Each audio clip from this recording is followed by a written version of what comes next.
Buenas noches. Buenas noches. Vamos a iniciar nuestra reunión, transmisión de esta hora.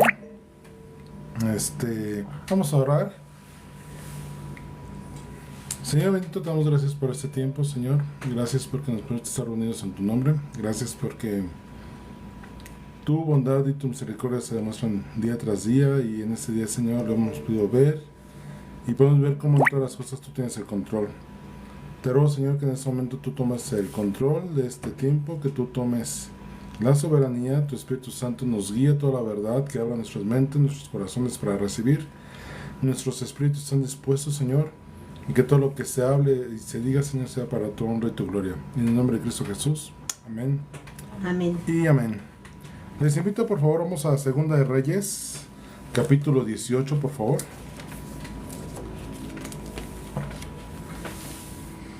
Es de esas historias que, de esas pequeñas enseñanzas que hay dentro de la Biblia, que a veces, podemos decir, hay un poco en Reyes puede haber alguna, o en Samuel, o en Crónicas, son libros históricos. No, sí hay sus joyitas por ahí escondidas, ¿no? Segunda de Reyes 18.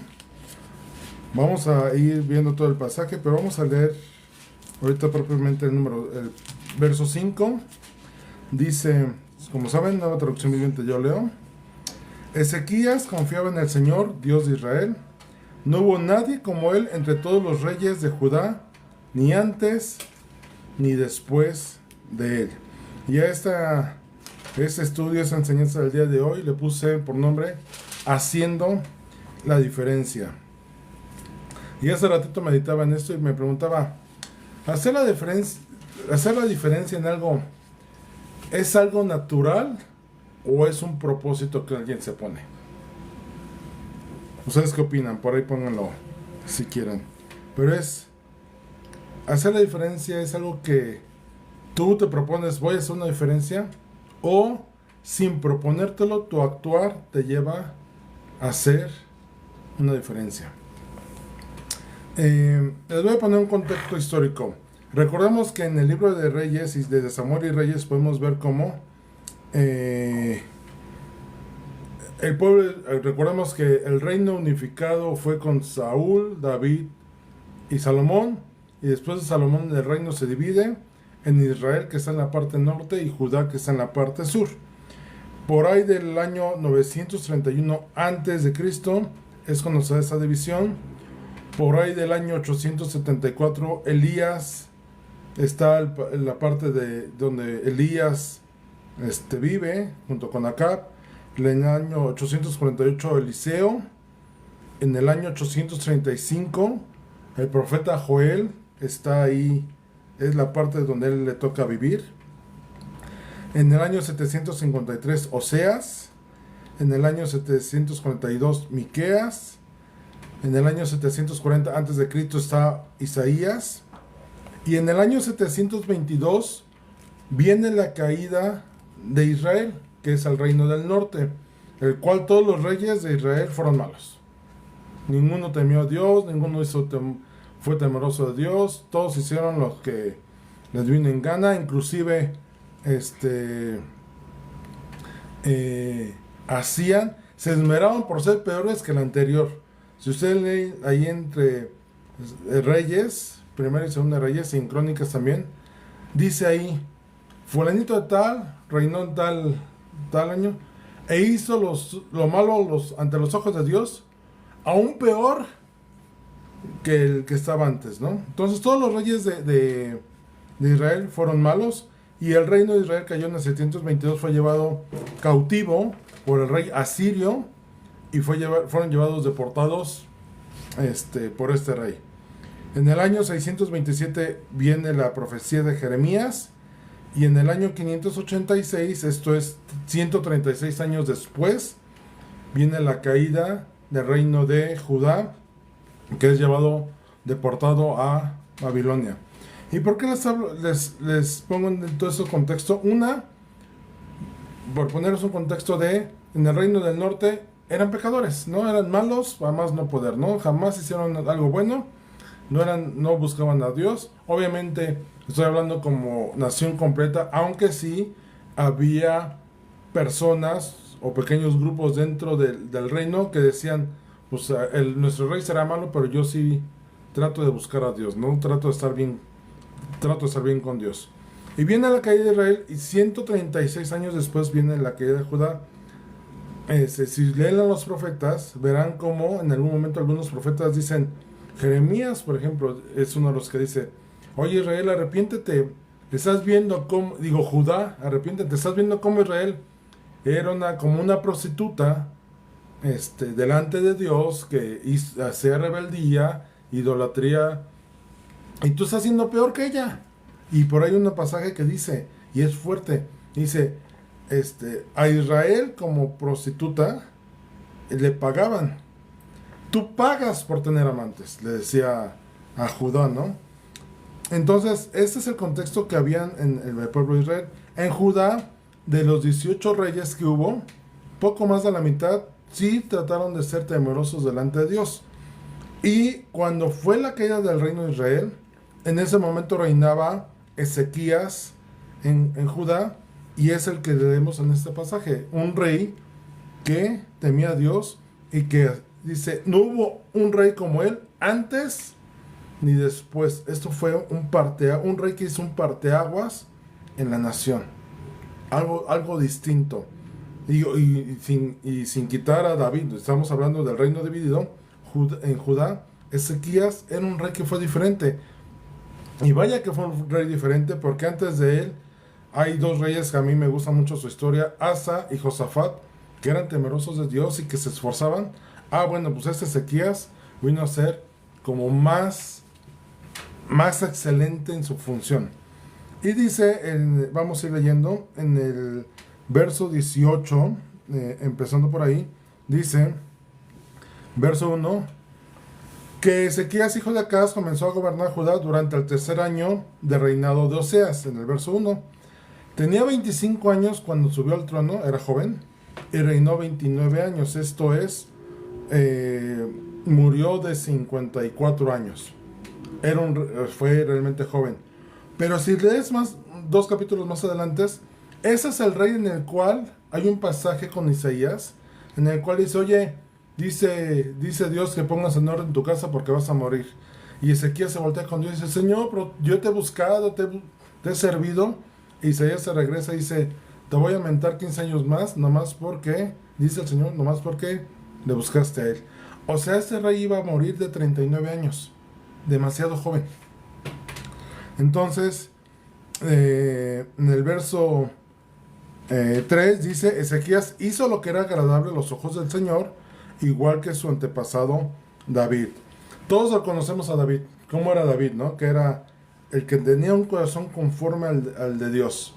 Un rey amado, respetado, reconocido, que hasta el día de hoy nos sigue dando testimonio de su vida. Y entonces referenciar a cualquier rey que hacía lo bueno como su antepasado David es que estaba en un alto nivel de temor a Dios. Y dice el verso 4 que él quitó los santuarios paganos, destrozó las columnas sagradas y derribó los postes dedicados a la diosa Cera. Y por ahí viene contando toda esa parte de lo que estuvo haciendo. Dice el verso 6, permaneció fiel al Señor en todo y obedeció cuidadosamente. Y entonces llegamos hasta el verso 10 que dice, 3 años después, dice el verso 9, durante el cuarto año del reinado de Ezequías, que era el séptimo año del reinado de Oseas, el rey de Israel, al norte, Salmanasar, rey de Asiria, atacó la ciudad de Samaria y comenzó a sitiarla. Y 3 años después, durante el sexto año del reinado de Ezequías y el noveno año del reinado de Oseas, Samaria cayó. Y saco ese contexto porque durante el reinado de Ezequías, el vecino del norte estaba siendo conquistado. Y no había la seguridad de que conquistando a aquel, no lo atacara a ellos también. Seguramente su plan de expansión, de conquista era, pues conquisto ahorita uno y al siguiente vas tú, inclusive después llegas a Egipto, ¿no? Entonces, vemos que en ese momento el tiempo que estaba, que le tocó reinar a Ezequías, no era cualquier periodo, ¿no? El vecino del norte tenía problemas y fue llevado cautivo. E inclusive aquí se registra en el verso 12, ¿por qué fueron llevados cautivos? Dice, porque ellos se negaron a escuchar al Señor su Dios y a obedecerlo. En cambio, violaron su pacto, es decir, todas las leyes de Moisés, siervo del Señor, les había ordenado que obedecieran. Entonces, el reino de Judá estaba en ese proceso entre creo en Dios o no creo, obedezco o no obedezco, le sigo o no le sigo, ¿no? Y entonces, aquí viene ese personaje, Ezequías, el cual fue alguien que hizo una diferencia, que dice, no hubo nadie como él antes ni después. Y vamos a ver qué lo hizo diferente. Y tú vas a decir, oye, es muy lógico. Bueno, si es lógico, vamos a estudiarlo, vamos a desglosarlo un poquito. Y si tú dices, bueno, ¿por qué fue diferente? Pues ahorita lo vamos a descubrir. Número 1, ¿qué es lo que debemos hacer? Número 1 dice, hizo lo agradable a los ojos de Dios. Obedeció y quitó la idolatría. Segunda de Reyes 3:4 es donde acabamos de leer que hizo lo agradable ante los ojos del Señor y quitó los santuarios paganos, destrozó las columnas sagradas y derribó los postes dedicados a la diosa Cera. Hizo pedazo la serpiente de bronce que Moisés había hecho, porque la gente de Israel seguía ofreciendo el sacrificio. La serpiente de bronce se llamaba Nehustán. Esa serpiente de bronce es la que Moisés en algún pasaje, si no me recuerdo es Levítico, que viene una plaga de enfermedad que Dios le manda a hacer una serpiente de bronce y que la ponga, y dice, y eso ya lo compartí en una ocasión, que todo el que volteaba a ver la serpiente recibía sanidad. O sea, todo el que voluntariamente volteaba recibía sanidad. Bueno, pues esa serpiente hasta esas alturas todavía seguía existiendo y le rendían culto. Entonces dijo Ezequías, no, a ver, aquí no puede haber nada que esté en contra de Dios. Y entonces viene esto, ¿qué es hacerlo agradable ante los ojos de Dios? Vemos que la primera parte y que debemos nosotros apuntar ahí como lo que debemos hacer es ser obedientes. El pueblo del norte de Israel al norte fue llevado cautivo, y hace rato lo vimos, porque fue desobediente, no quiso obedecer la ley que había dejado Moisés para el pueblo. Y si tú lees Deuteronomio, los últimos capítulos 28, 29, 30, si no me recuerdo, dice los beneficios de la obediencia y las consecuencias de la desobediencia. Y Moisés les dice esa frase, delante de ustedes tienen la vida y la muerte, obedecer o no obedecer. Y dice Moisés, yo espero que sean gente racional, pensante y escojan la vida. Eso es ser obedientes. Y vemos que finalmente el pueblo de Israel decidió no obedecer a Dios, ser desobediente. Entonces, si tú quieres ser o ser utilizado para hacer una diferencia, lo primero es, debes ser obediente. Y aquí viene una parte que se repite en muchas partes de Reyes y de Crónicas, que dice, hacía lo agradable a los ojos de Dios. ¿Y qué es esto de ser lo agradable? Y aquí vamos a entrar un poquito a este tema de, pues quiero agradar a Dios, pero ¿qué tengo que hacer? ¿Cómo le hago? ¿No? ¿Por dónde empiezo? ¿Qué le gusta, qué no le gusta? Y leyendo algo, encontré 7 cosas que son las que comúnmente creo que todos entendemos, ¿no? Que es agradar a Dios. Uno es tener fe en Dios. Sin fe es imposible agradar a Dios. Sin creer que Él puede hacer, pues es imposible que le agradezca. Segundo, ocuparse del Espíritu. Esto es, que le des al Espíritu oportunidad de obrar en ti, que Él te guíe y que Él te enseñe y que te enseñe el camino al Padre. 3, temor de Dios. En Proverbios dice, el principio de la sabiduría es el temor a Dios. Y no ese temor terrorífico de, ay, no, sino ese respeto a Dios, esta reverencia a Dios, esta honra a Dios. 4, estudiar y seguir el ejemplo de Cristo. Si tú vives una vida, te dice seguido de Cristo, lo que menos haces es tratar de imitarlo, pues entras en una incongruencia. Entonces, ¿quieres agradar a Dios? Jesús es nuestro ejemplo de vida. 5, y eso nos cuesta trabajo, obedecer a Dios. Dios nos dice, no vayas para allá, ahí vamos. No hagas esto, ahí vamos y hacemos, ¿no? No digas esto, ahí se nos va la boca de más, ¿no? Ese sería punto 5. Número 6, hacer la voluntad de Dios. Una es obedecer y otra es hacer su voluntad. Y número 7, hacer los sacrificios que Dios quiere.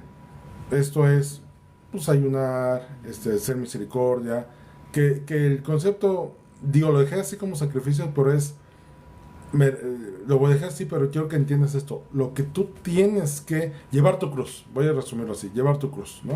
Esa parte que tú tienes que dejar de tu carne para dejarlo a Dios. Pero ¿sabes qué me llamó la atención mientras estudiaba esto? Me puse a jugar con una IA y dije, oye, dime tú qué opinas de agradar a Dios, ¿no? Y fíjense, su respuesta me llamó mucho la atención. Dice, se los voy a leer textual y lo vamos a desglosar. Según la Biblia, agradar a Dios es una decisión y una determinación profunda que implica hacer lo que a Él le agrada.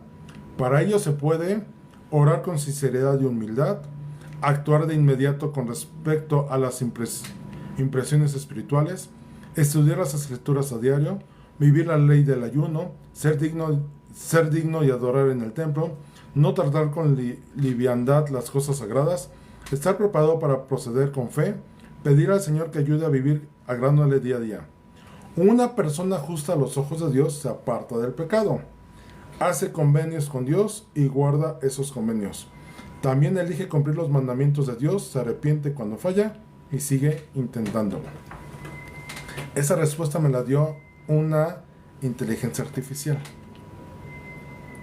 Y me llamó mucho la atención porque dije, oye, hasta una inteligencia artificial entiende lo que debemos hacer, lo que a Dios le agrada, y en nosotros, ¿por qué nos cuesta tanto trabajo?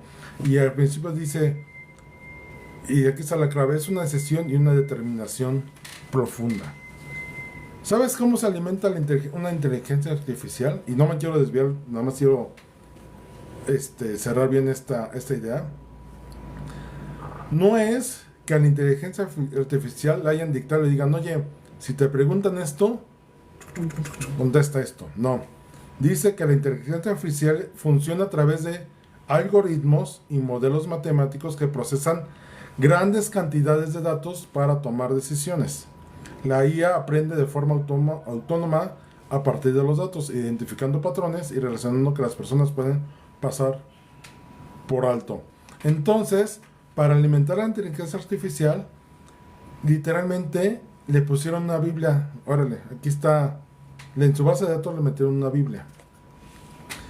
Y este razonamiento de la inteligencia artificial lo que hizo es, estudió la Biblia y entonces nos da esta respuesta que les acabo de leer, que es agradar a Dios. Dice la palabra que Él ha puesto su ley en nuestra mente y nuestro corazón, como si fuera una base de datos que ya nos puso.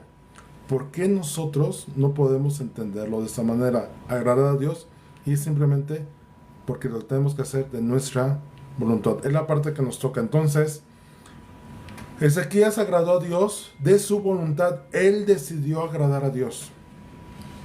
¿Y qué hizo? Obedeció y dice que quitó toda la idolatría. ¿Y idolatría qué es? La adoración de algo que no sea Dios. Esta es la raíz.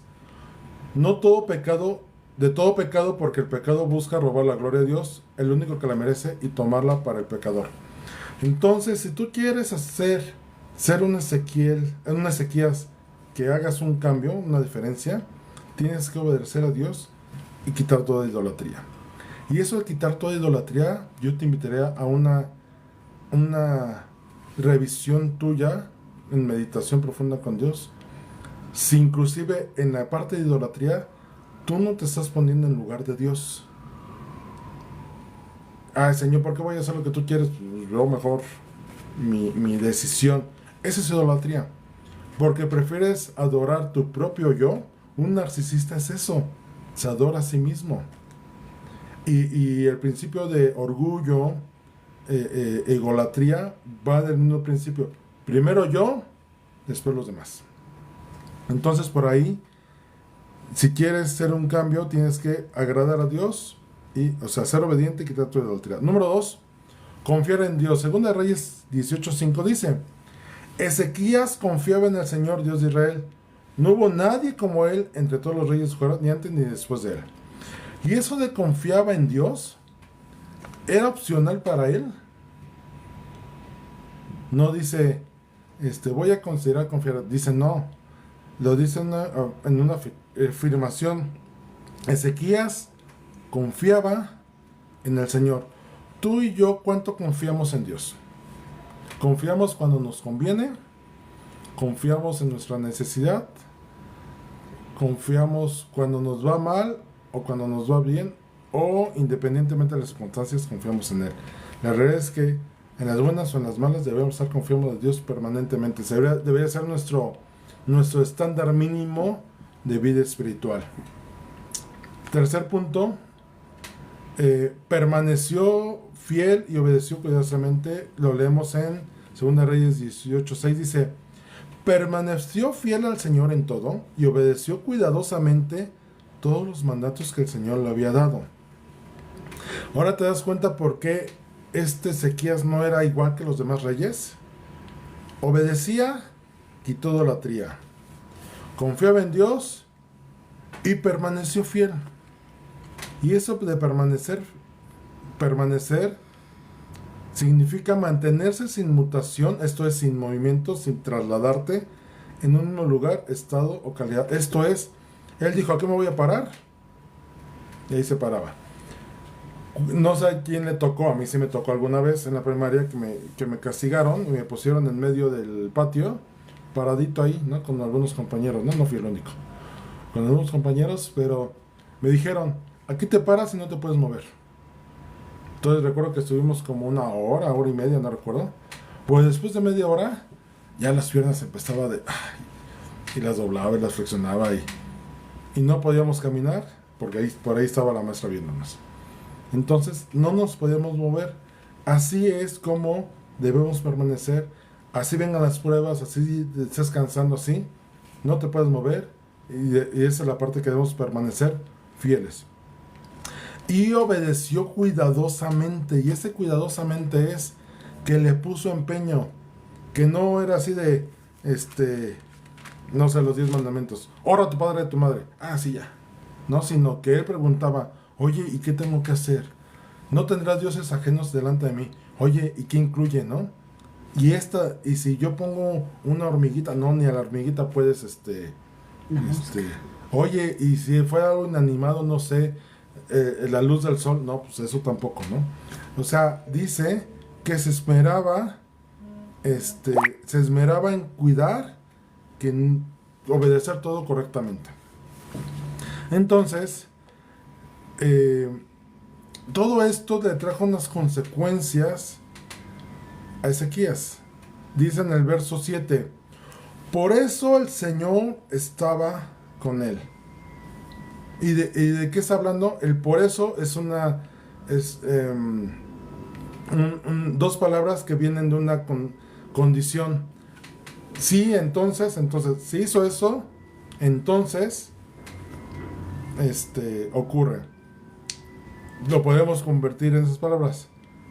Entonces el Señor estaba con él por lo que hizo, por ser obediente, ser fiel y estar firme. El Señor estaba con él. A veces pensamos: oye, ¿por qué el Señor pareciera que no me respalda? Yo te diría más bien: analiza que no estás haciendo, ¿no? Algo estás haciendo mal dentro de la ecuación. Y dice: y Ezequías tuvo éxito en todo lo que hizo.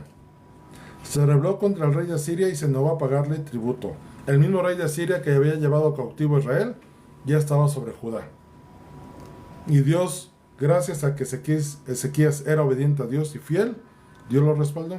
Y eso de tener éxito me recuerda a Josué, que dice: medita en este libro de la ley, yo estoy contigo, esfuérzate, sé valiente, y todo lo que hagas te saldrá bien. El éxito hoy está mal entendido. El éxito hoy la gente lo ve como tener dinero, tener posición, tener propiedades, tener dinero, tener reconocimiento. Y el éxito no es eso.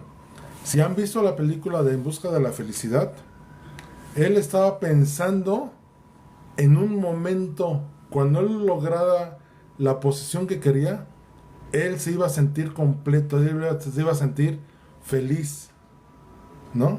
Y él mismo lo dice, me doy cuenta que sí estuve feliz en ese momento, pero más bien lo que me dio felicidad fue todo el proceso que me llevó a ese momento. Y así es el tema del éxito. El éxito no es alcanzar un punto, sino la perfección que vas llevando dentro de todo el camino que vas recorriendo al respecto. Y entonces Ezequías estaba en eso, cosa que hacía y paso que daba era bueno, y entonces le daba la oportunidad de seguir caminando y te hace ganar batallas. Dice el verso 8: también conquistó a los filisteos hasta la lejana región de Gaza y su territorio, desde el puesto de avanzada más pequeño hasta la ciudad amurallada más grande. Si a veces sientes que tus batallas no van avanzando, analiza esto. ¿Estás siendo obediente? ¿Estás siendo fiel? ¿Estás permaneciendo y estás siendo cuidadoso en obedecer a Dios? ¿O no? ¿Estás haciendo todas esas partes que le agradan a Dios? ¿O no? Y eso es una confrontación para todos. Porque, a ver, no es que Ezequías por ser rey, pues ya estaba cubierto, ¿no? Y ninguna tentación tenía. No. Recordemos cómo David, siendo rey, y el amado de Dios, el que tenía un corazón como el de Dios, pues cayó, ¿no? Y no solamente pecó con Betsabé, sino sabemos que ese pecado le llevó a maquinar el asesinato de Usías. Y como, bueno, primero a planear que viniera y estuviera una noche con su esposa para decir, entonces el hijo no es mío, va a salir de él, ¿no? Y como él se negó, no, pues ahora me tengo que deshacer de él. ¿Cómo le hago? Pues lo voy a matar, ¿no? Pero no lo puedo matar yo.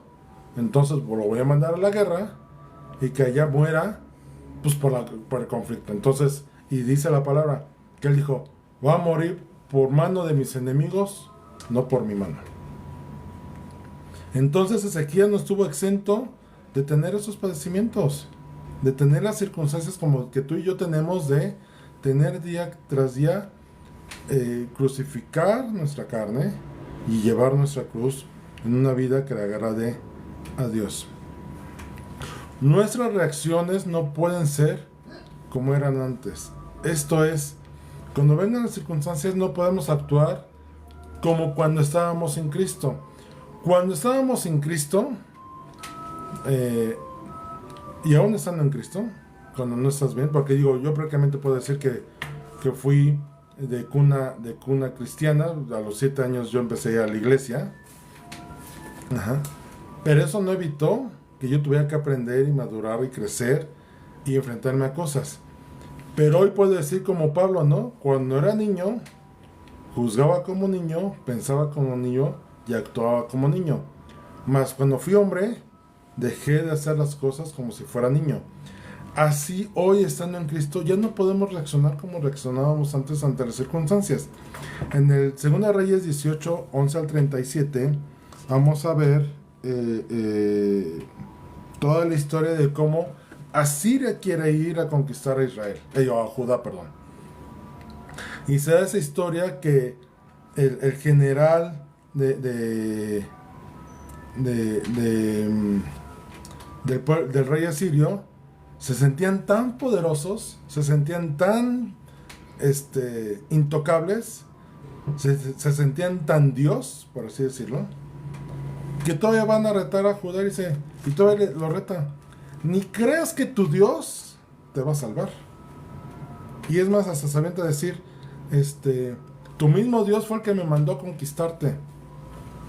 Y cuando están hablando estos, este general asirio delante del muro de Jerusalén, los enviados de Ezequiel le dicen, oye, nomás háblanos en hebreo, en arameo, no nos hables en español, háblanos en inglés, porque si hablas en español, toda la ciudad te va a escuchar.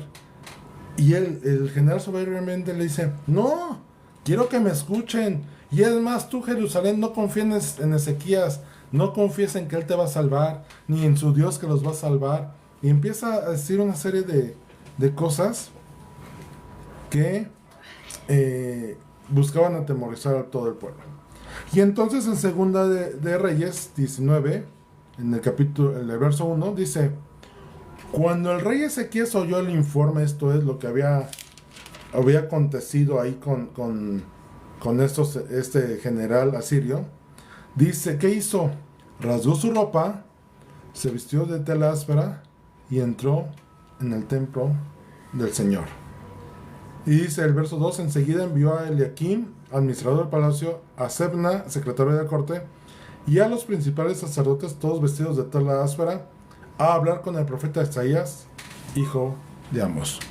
Cuando te llega una circunstancia difícil, ¿qué es lo primero que haces? ¿Vas con Dios? ¿O buscas cuál es ay, a lo mejor me está pasando esto porque hice esto mal o tomé esta mala decisión? ¿Reflexiones en ti mismo? ¿O buscas inclusive tú solucionarlo en tus fuerzas? Ah, no, yo puedo, ¿no? En la mañana platicaba con alguien, un mensajito que me decía, es que me siento muy bien. Dice, es que ahora estoy dejando las cosas a Dios y me doy cuenta que yo lo quería hacer en mis fuerzas y no podía. Y ahora se lo estoy dejando a Dios y dice, hasta siento paz. Dije, eso es lo correcto, ¿no? Eso es lo que le agrada a Dios.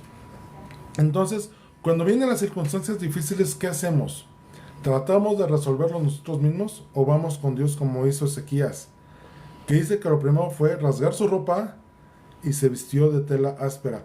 Rasgar la ropa y tela áspera era una muestra de humillación, de humildad, de reconocimiento, de dolor delante de Dios. Decir, hace cargo tú, Señor, porque si no yo no puedo, ¿no? En mis fuerzas yo no puedo. Y dice que entró en el templo del Señor. Lo primero que hizo fue buscar a Dios. Y no de buscarlo sino inmediatamente, oigan, ¿quién es aquí el mejor profeta, no? ¿Quién nos puede decir palabra de Dios? Isaías, vayan por Isaías. Vayan a preguntarle a Isaías qué Dios tiene planeado para mí. Y nos damos cuenta cómo esta parte de agradar a Dios, de lo que queríamos hacer, es un temor a Dios y su dependencia de Dios fue inmediatamente. Obviamente su comunión con Dios le daba para pensar y saber que su primer punto de salvación o su primer acto que tenía que hacer de dependencia de Dios era buscarlo a Él. Entonces, dice el verso 19, el verso 5 y 7, una vez que los funcionarios del rey de Ezequiel le dieron a Isaías el mensaje del rey, el profeta respondió, díganle a su amo, esto dice el Señor.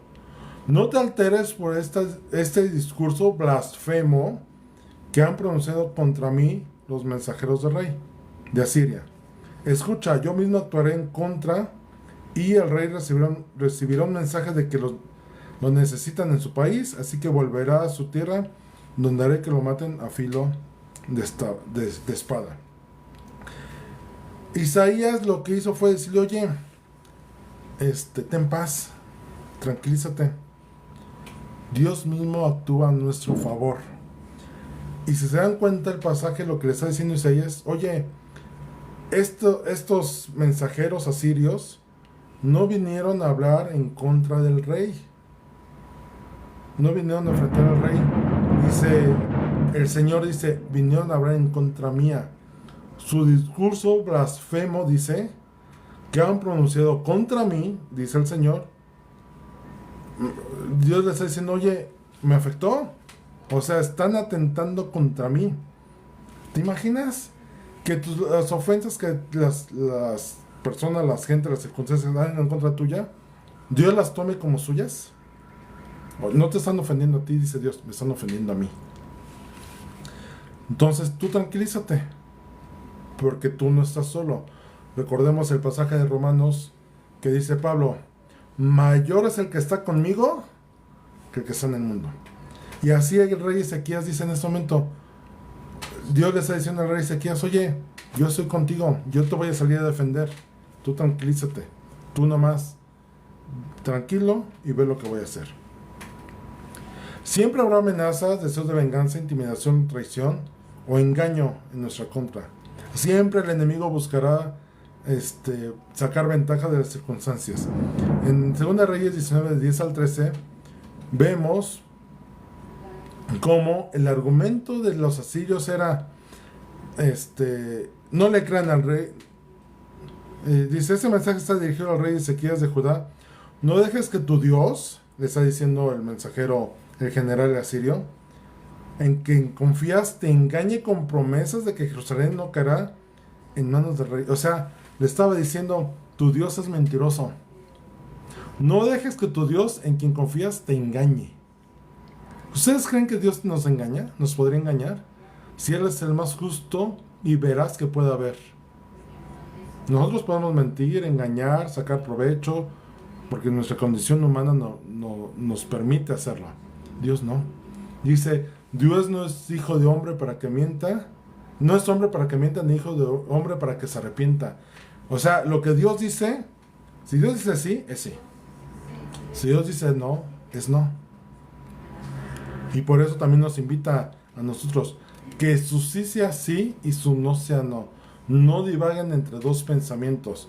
Si van a hacer algo, háganlo. Y si no lo van a hacer, no lo hagan. Mejor frío o caliente, porque dice al tibio,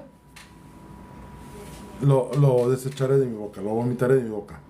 Entonces aquí el general asirio le está diciendo a Ezequías, tu Dios es un mentiroso. Tú sabes, dice el verso 11, tú sabes perfectamente bien lo que han hecho los reyes de Asiria en todos los lugares donde hemos estado. Esto es, sí venían de ser conquistadores y no había quien se los pudiera oponer, pero eso no les daba la facultad de creer que inclusive Dios podría ser un mentiroso para con su pueblo Israel. Y entonces tú puedes estar seguro y tranquilo de que aún en medio de todas las cosas contrarias que puedan decir en contra de Dios, no es cierto respecto a Dios. Si Dios te dice, voy a salir a tu favor, tu familia es mía, tus hijos son míos, yo te voy a prosperar, te abriré puertas, Dios lo va a hacer. La Biblia está llena de manifestaciones de esta manera. Dios diciendo y actuando. ¿Vas a vivir 15 años? Vive 15 años más. ¿Quieres una prueba? Pues que regrese 10 grados la sombra, 10 grados regresó. Dios dijo, no volveré a destruir a la humanidad con un diluvio y mi pacto es el arco iris. Hasta el día de hoy, casi 6,000 años después, no ha vuelto a haber un diluvio con la intención de destruir la humanidad. Porque Dios las cosas que dice, las cumple. Y entonces, bajo la intimidación que este general quería hacer en contra de Ezequías, en contra de Jerusalén y en contra de todo Judá, Dios le dice, espérame, la ofensa me la están haciendo a mí. Y en 2 de Reyes 19, verso 14 y 16 dice, después de recibir la carta de mano de los mensajeros y de leerla, Ezequías subió al templo del Señor y desplegó la carta ante el Señor. Total dependencia con Dios. En presencia del Señor, el rey hizo la siguiente oración. Oh Señor, Dios de Israel, tú estás entronizado entre los poderosos querubines, solo tú eres el Dios de todos los reinos de la tierra. Solo tú creas los cielos y la tierra. Inclínate, oh Señor, y escucha, abre tus ojos, oh Señor, y mira. Escucha las palabras desafiantes de Sennacherib contra el Dios viviente. Le vuelven a pasar a Ezequías lo que había dicho Sennacherib y dice, yo voy con Dios, mira Señor, lo que están diciendo de ti. Y no dice que haya subido Ezequías temoroso, ay, ¿qué voy a hacer? No, dice, Ezequías subió al templo del Señor y yo te diría, subió en paz. Sabiendo, confiando en Dios, dijo, ok, ¿quieres hacerlo así? Voy con Dios. Reconoció a Dios, que le dijo, nadie más tiene autoridad sobre los reinos de la tierra. Nadie más creó los cielos y la tierra. ¿Quién puede haber sobre Dios? Nadie. Y en esa sujeción y reconocimiento, clamó con pasión y le dijo, Señor, ayúdanos, abre tus ojos, ve lo que están diciendo. Cuando Dios está con uno, no lo desafían a uno, sino a Dios mismo. Hoy tenemos que entender como hijos de Dios que si alguien viene a decirnos cosas a nosotros, nuestro papá va a saltar por nosotros. ¿Se recuerdan el pasaje de cómo Goliat fue contra David? ¿Y qué le dijo? David dijo, ¿quién es ese incircunciso que quiere desafiar los ejércitos del Dios viviente? Y Goliat que dijo, uy, ¿tú quién eres? Mira, vienes a mí como si fuera perro con palos en la para atacarme. Goliat se levantó contra Israel y Dios defendió a su pueblo. Sodoma y Gomorra pecaron delante de Dios, estaban haciendo algo desastroso en la tierra, y por amor a los justos, Dios bajó a destruirlo. Josué en Jericó, y cuando en esa batalla que le dice al sol y a la luna deténganse, fue porque estos pueblos, Jericó, se levantó en contra del pueblo de Israel, que dijo, ¿tú crees que me vas a poder conquistar? Ve mis murallas, cómo mi ciudad está tras unas grandes murallas. ¿Tú crees que tú vas a poder derrotarme? ¿Tú crees que tu Dios podrá salvarte? ¿Y qué hizo Dios? Derribó las murallas. Moisés en el mar, cuando cruzaron el seco, Israel que cruzó en seco. Todas las veces que Dios fue desafiado, que el pueblo de Israel fue desafiado, Dios salió a su favor. Y ese mensaje nos lo sigue diciendo hoy. No importa quién se levante contra ti. Dice Romanos, ¿quién podrá separarme del amor de Cristo? Ni tribulación, ni hambre, ni lo futuro, ni lo porvenir, ni lo alto, ni lo profundo, ni ninguna otra cosa creada nos podrá separar del amor de Cristo. Cualquier cosa de esas cosas que quieran venir en nuestra contra, Dios dice, espérame, yo voy a defender a mi hijo porque ya lo hice mío, lo reconocí como mi hijo. Dice el verso 22, ¿a quién has estado desafiando y ridiculizando? Después viene toda una respuesta de Isaías, de parte de Dios, que dice, a ver, tú Sennacherib, ¿crees que estabas ridiculizando a Israel? No, me estabas afrentando a mí, estabas hablando mal de mí, dice Dios. Y por eso dice aquí, ¿a quién has estado desafiando y ridiculizando? ¿Contra quién levantaste la voz? ¿A quién miraste con ojos tan arrogantes? Fue al Señor de Israel, al Santo de Israel. Verso 27. Pero a ti te conozco bien, le dice Dios. Sé dónde te encuentras y cuándo entras y cuándo sales. Conozco la forma en que desatas tu furia contra mí. Por esa furia en mi contra y por tu arrogancia, que yo mismo oí, te pondré mi gancho en la nariz y mi freno en la boca. Te haré regresar por el mismo camino por donde viniste. Es Dios hablándole al rey Sennacherib. O sea, ¿te atreviste a venir en mi contra? ¿Hablaste en contra? Oye, yo te conozco, yo sé quién eres. Y como dijera el Salmo 38, el Señor nos conoce de nuestro vientre. O sea, ¿ustedes creen que el rey Sennacherib no pasaba de esto? No, Dios nos conoce a todos. ¿Quiénes somos nosotros como para querer levantarnos en contra de Dios? Pero aquel que se atreve a hacer en contra de nosotros es como si se levantara contra de Dios. Y cerramos esto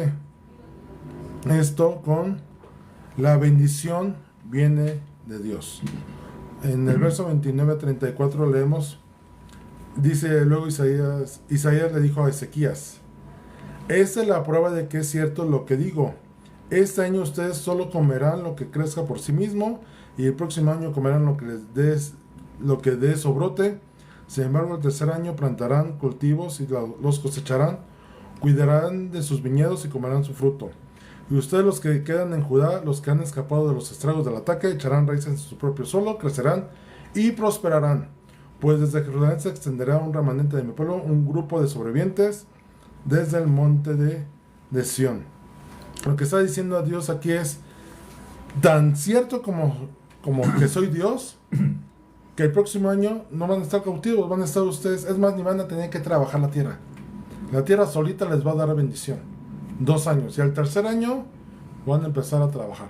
O sea, Dios les dio todavía 2 años de gracia.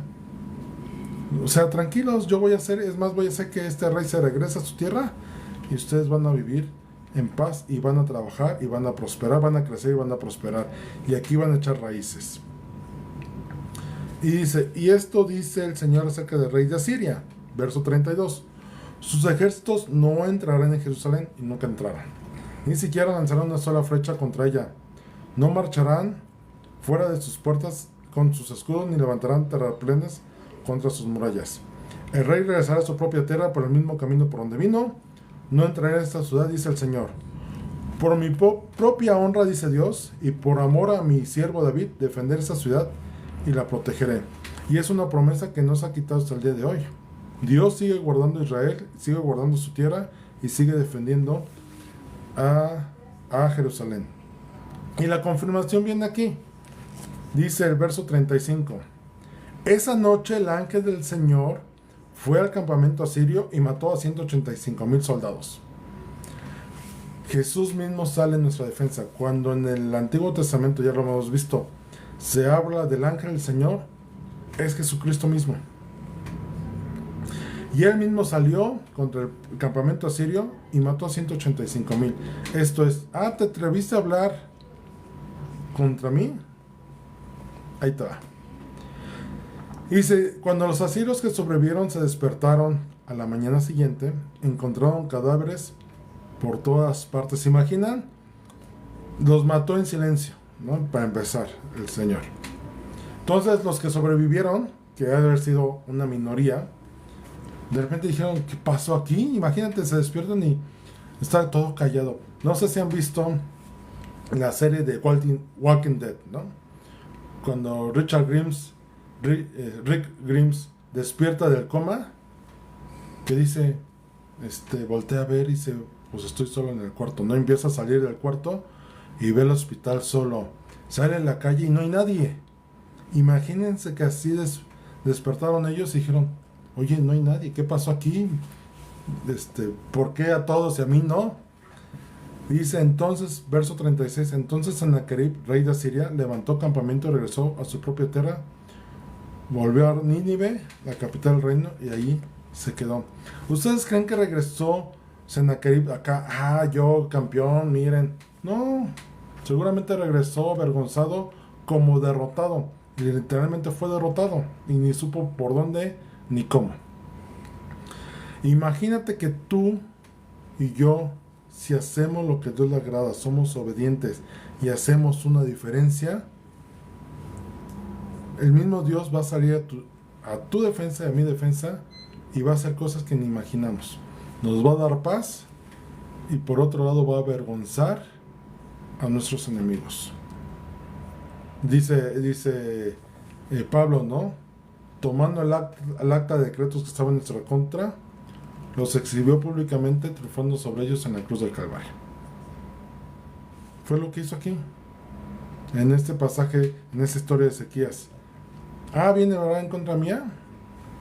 Yo los defiendo. Y yo los defiendo literalmente. Él dice al Señor, yo literalmente voy a salir en su contra y voy a hacer lo que tenga que hacer y ustedes les voy a dar una paz que inclusive todo lo que hagan no van a tener que trabajar y todo lo que hagan va a ser prosperado. ¿Quieres hacer una diferencia? ¿Quieres tener una vida o unos resultados como lo tuvo Ezequías? Seamos obedientes a Dios.